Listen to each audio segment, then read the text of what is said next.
اور کہتے ہیں کہ وہ بندہ بھی عجیب بات ہے کہ اتنا بھاری تھا اللہ کا بندہ کہ اس کا اٹھانا میرے لیے ایک بہت بڑا مشکل تھا. آگے جا کے پھر میں نے اس کی بیڑیاں کاٹی, زنجیریں کاٹی, اس نے زنجیریں سے باندھا ہوا تھا اس کو, پھر اس کو اونٹ میں بٹھایا لے گیا, حضور کی خدمت میں پہنچا, حضور نے بڑی دعائیں دی. میں نے عرض کیا کہ یا رسول اللہ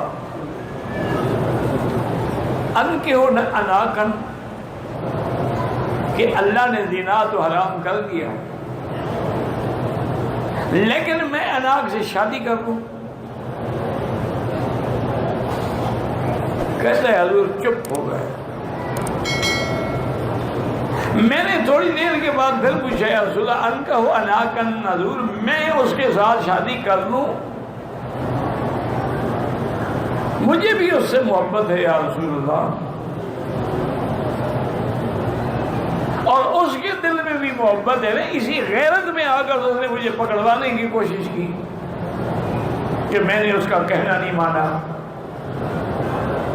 حضور چپ. کہتے ہیں میرے کو تھوڑی دیر گزری تو مجھے احساس ہوا کہ اللہ نے وحی اتاری ہے حضور پہ. تو یہ آیات نازل الزانیۃ والزانی الزانیۃ لا ینکحها الا زان او مشرک,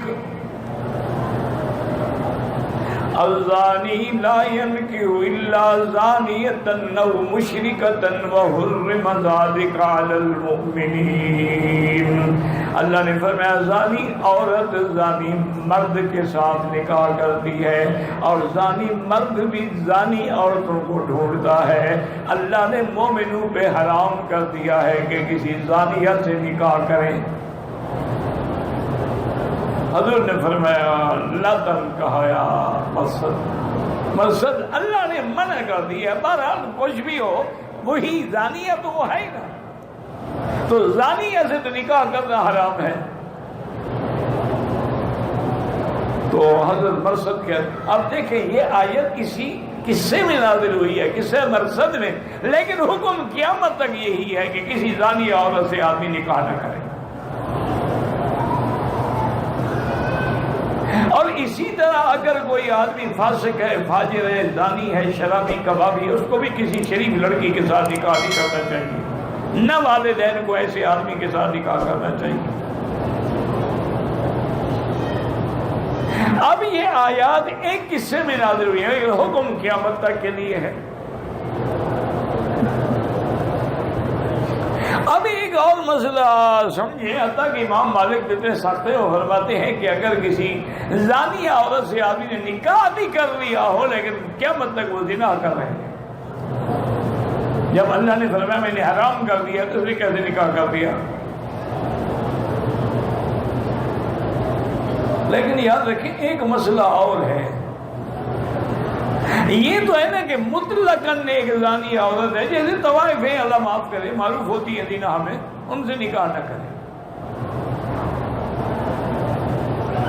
لیکن ایک مسئلہ اور ہے کہ کسی آدمی کا نعوذ باللہ کسی عورت سے ناجائز تعلق ہوا, اس سے اس نے زنا کیا, یعنی وہ کوئی کنجری یا طوائف یا زانیہ نہیں ہے, اس نے اس سے زنا کیا. اب اگر یہی آدمی اس سے نکاح کر دے تو کیا یہ نکاح ہوگا یا نہیں ہوگا؟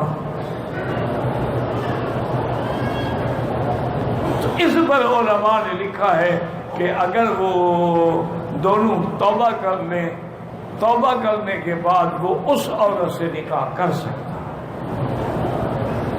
کیونکہ وہ بھی تو زانیہ تو نہیں تھی, یہ تو اتفاق ہے کہ ان کا نعوذ باللہ زنا ہو گیا. ایک ہے کہ معروف بالزنا جو ہے اس سے نکاح نہ کرے. اچھا باقی یہ بھی قرآن میں ہے نا کہ زانی نہیں نکاح کرتا مگر زانیہ سے, اور زانیہ عورت بھی نہیں نکاح کرتی مگر زانی سے. لیکن کئی ایسے واقعات ہیں کہ خامن جو ہے وہ پرہیزگار ہے, عورت زانیہ ہے.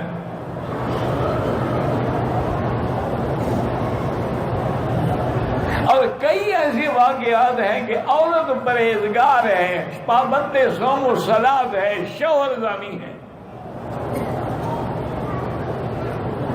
اب ایسے حالات میں علماء نے کہا کہ پھر یہ کیسے ہوگا کہ زانی تو بغیر زانیہ کریں؟ علماء نے کہا کہ اغلب حکم یہی ہے کیونکہ جنس جنس کو پسند کرتی ہے.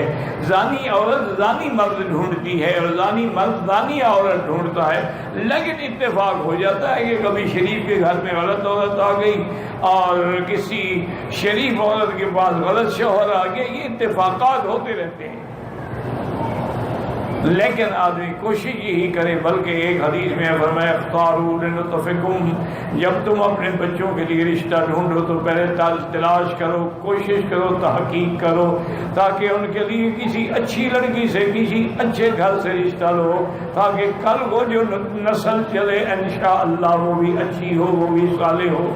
تو اپنی طرف سے کوشش کرو. باقی باطن کا علم تو بھائی کسی کو بھی نہیں ہوتا ہے نا. اللہ تبارک و تعالیٰ رحمت فرمائے، کیونکہ آج تو دنیا میں رنگ ایسے ہو گئے ہیں کہ بظاہر جناب دیکھو تو ماشاءاللہ فرشتے ہیں اور اندر کا حال پوچھو تو انا للہ و انا الیہ راجعون ولا نقول الا لا حول ولا قوة الا باللہ العلی العظیم.